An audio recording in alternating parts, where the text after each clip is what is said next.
पुणे नाशिक राष्ट्रीय महामार्ग क्रमांक 60 आपण आता येथे उभे आहोत। हा आहे शिंदेवाडीकडे जाणारा हा सर्कल। या ठिकाणी आत्तापर्यंत या 2 ते 3 वर्षांमध्ये ज्यावेळेस पुणे नाशिक राष्ट्रीय महामार्ग क्रमांक 60चं काम पूर्ण झालं आणि जेव्हा हा बाह्यवळण रस्ता बायपास रस्ता हा सुरू झाला, आपण बघू शकता एकलरे भागातील हा शिंदेवाडीकडे जाणारा तसेच कळंब व नांदूरकडे जाणारा हा रस्ता आहे। हा जो रस्ता आहे, ही जी उंची आहे आपण बघू शकता, ही जी उंची आहे ही उंची आपण पाहू शकता जुना पुणे नाशिक राष्ट्रीय महामार्ग क्रमांक 60 ची ही उंची आहे। त्यानंतर हायवे प्रशासनाने नवीन बायपासचं काम केलेलं आहे। आपण पाहू शकता हा जो महामार्ग आहे बायपास आहे, या बायपास करता जे लोक जातात, या स्थानिक वाड्या वस्त्यावरचे लोक असतात, कळंबची लोक आहे, एकलऱ्याचे स्थानिक नागरिक आहेत। तर ही जी लोक आहेत ही लोक अशा प्रकारे इकडनं येतात, या चौकामध्ये वेट करतात आणि रस्ता हा क्रॉस करतात आणि मंचरच्या दिशेने निघून जातात। आता वारंवार जे अपघात होत आहेत, मागील आठवड्यामध्ये या ठिकाणी कैलासवासी रुपाली पडवळ या जे अपघातग्रस्त होऊन त्या एक्सपायर झाल्या होत्या, त्यांची जी धीर आहे अक्षय पडवळ हे सुद्धा काल मृत झाले आहेत। तर या ठिकाणी आता येणाऱ्या दिवसामध्ये आंदोलन उग्र होण्याचे चिन्ह दिसत आहे। स्थानिक नागरिक तसेच या वाड्या वस्त्यावरील तसेच कळंबचे एकलऱ्याचे जे नागरिक आहे त्यांची वारंवार आतापर्यंतची मागणी होती की या ठिकाणी ठोस अशा सुरक्षा उपाययोजना कराव्यात। आता अंडरपास व्हावा की फ्लायओव्हर व्हावा हा प्रश्न अजून गुलदस्त्यात आहे, परंतु येथील काही आपले नागरिक आपल्या बरोबर आहेत। त्या लोकांची मागणी आहे की हायवे प्रशासनाकडे जर निधी कमी पडत असेल तर त्या निधीची वाट न पाहता कमीत कमी निधीमध्ये त्यांच्याकडे काही ब्ल्यूप्रिंट आहेत, त्यांना काही मुद्दे त्यांच्याकडे आहेत, ते प्रशासनाला सुचवू इच्छितात। आपण बोलणार आहोत, आपल्याशी बोलतील सर्वात अगोदर मिलिंद शिंदे म्हणून आहेत आपल्याशी, इथले जे मेसर शिंदे पेट्रोलियमचे जे मालक आहेत मिलिंद शिंदे, काय सांगाल? हा जो चौक आहे एकलेऱ्याचा, याच्या चारी बाजूनी खड्डे आहेत मोठमोठे।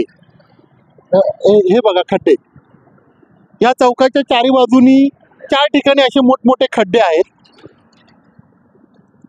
या खड्ड्यांपेक्षा सुटसुटीत आणि चांगला असा चौक तयार झाला तर इथे तर दुर्घटना घडणार नाही आणि सगळ्यांच्या दृष्टीने हा व्यवस्थित चौक तयार होईल। इथं बरं चौकाची उंची किती असावी, त्याला खर्च किती येऊ शकतो, काय सुचवायला प्रशासनाला? ते आता इंजिनियर आणि टेक्निकल लोकांना सांगता येईल, पण जर काही इंजिनियर आणि टेक्निकल NHAIचे एवढ्या मोठ्या अधिकारी लोक आहेत, एवढे शिक्षण घेतलेले आहेत, ते इथं आपल्याला चांगल्या प्रतीचा चौक तयार करून देऊ शकतात।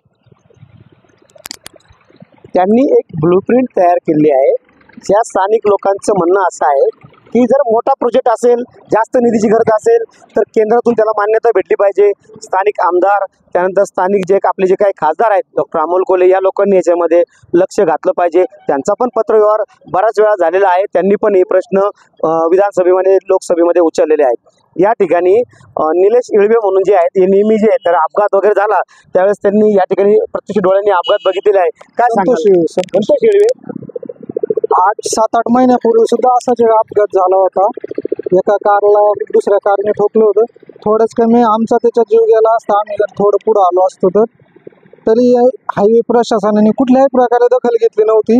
आता आंदोलन तीव्र केल्यामुळं आणि स्वतःच्या जीवाला घाबरल्यामुळं त्यांनी थोडेसे स्पीड ब्रेकर केले। जो चौकची जी ब्लूप्रिंट आहे काही स्थानिक नागरिकांनी बनवली आहे, इथे जो काही सर्कल व्हावा, उंचीवर जर सर्कल झाला तर लोकांना गाड्यावाल्यांना लांबून तो दिसेल, क्रॉसिंग करणारे लोक दिसतील। सर्कलच असं झालाय का टर्न आहे त्याला, थोडा सरळ जर असता तर समोरच्याला कळालं असतं आणि ती झाडं काय वारंवार काढली जातात। अजून एक सर्कलला 3रा पट्टा हवा होता गाडी क्रॉसिंग करण्यासाठी।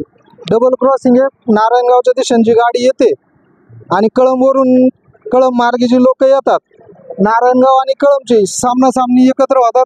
कधी कधी नारायणगावच्या दिशेने येणारी गाडी कळंबवरून येणाऱ्या गाडीला सुद्धा धडकू शकते।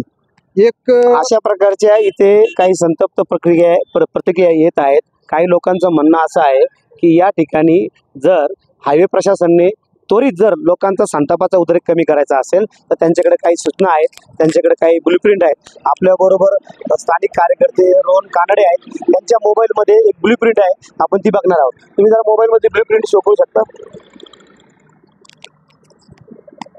इथे स्थानिक नागरिकांनी एक प्रिंट बनवलेली आहे, ज्या प्रिंटमुळे जास्त निधी पण लागणार नाहीये आणि ताबडतोब दुर्घटना होण्यास कमी।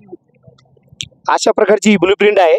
या ब्लूप्रिंटमध्ये कुठल्याही प्रकारच्या बायपासची किंवा अंडरपासची आवश्यकता वाटत नाही, जेणेकरून नागरिकांची जे जीवाला जे आहे ते धोका पण उत्पन्न होणार नाही, सुरक्षा उपाययोजना पण या कमी कालावधीमध्ये होणार आहे. कारण एखादा जर मोठा प्रोजेक्ट यायचा असेल त्याला निधीची तर अडचण आहे, परंतु त्याला 1 वर्ष 2 वर्ष वेळ लागणार आहे. पावसाळ्याचे दिवस आहे, तोपर्यंत आणखी 10 ते 5 लोकांचे अपघात होऊन या ठिकाणी प्राण जाण्याची भीती आहे. रोहन शेठ, काय सांगाल, काय मागणी तुमची? आमची मागणी अशी आहे, समजा आज इथं अंडरपास जरी झाला तरी ग्रामस्थांची त्याच्यावरती जास्त काही हरकत नाही, पण जर अंडरपास होत असताना अंडरपास अशी गोष्ट आहे ती एक किंवा 2 वर्षात होत नाही.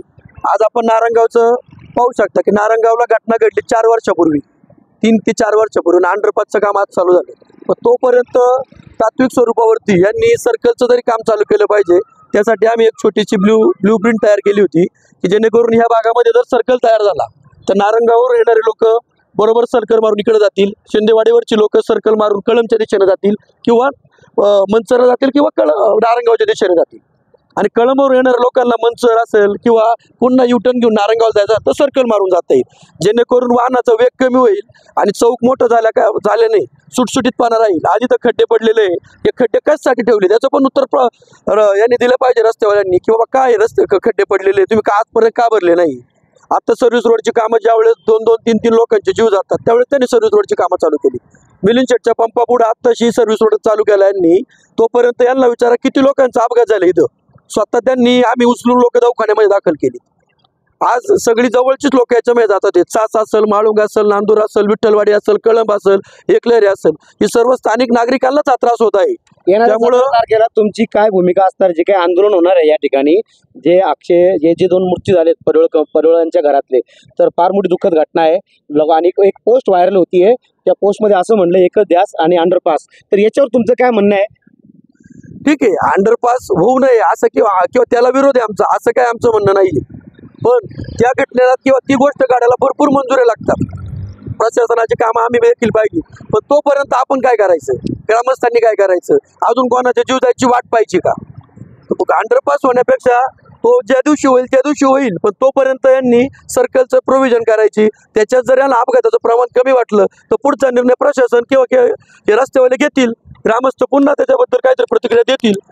पुणे नाशिक राष्ट्रीय महामार्ग क्रमांक 60चं जे काय भूसंपादन विभाग आहे, या भूसंपादन विभागाने आतापर्यंत आपण पाहू शकता या ठिकाणी हे जे ॲक्विजिशन आहे, ही जी गाडी आहे व्हाईट गाडी, या व्हाईट गाडीच्या त्या बॅक साईडने आपण असा कॅमेरा फिरवा, असं हे पूर्ण ॲक्विजिशन आहे. हे पूर्ण ॲक्विजिशन आहे. एवढं मोठं ॲक्विजिशन असताना, करोडो रुपये लोकांना दिलेले असताना हायवे प्रशासनाने हे मोकळे खड्डे का ठेवलेत, इथं मोकळी जागा का ठेवली? या ठिकाणी जर एक साधारण 50 ते 60 लाख रुपयाच्या खर्चामध्ये हा सर्कल होऊ शकतं असं स्थानिक युवकांचं, इथल्या नागरिकांचं आणि ग्रामस्थांचं म्हणणं आहे. पुणे नाशिक महामार्ग प्रशासनाने अशा प्रकारची जर सर्कल बनवण्याचं यांच्याकडे जी ब्लूप्रिंट आहे ते इथं लावणार आहेत, त्याची प्रतिक्रिया लावणार आहेत आणि ती जर प्रशासनाला जर योग्य वाटली तर हायवे प्रशासनाने यावर निर्णय घ्यावा अशी अपेक्षा या नागरिकांना आहे. तरच येणाऱ्या दिवसामध्ये या 17 तारखेला जे काही आंदोलन होणार आहे हे आंदोलन कुठेतरी शांततेच्या मार्गाने होऊ शकतं, चांगली चर्चा होऊ शकते. यामधून बोध घेण्याची गरज येण्याची आहे प्रशासनाला निर्माण झालेली आहे. एकला रेवून अयूब शेख, तेज तुफान न्यूज, आंबेगाव, पुणे.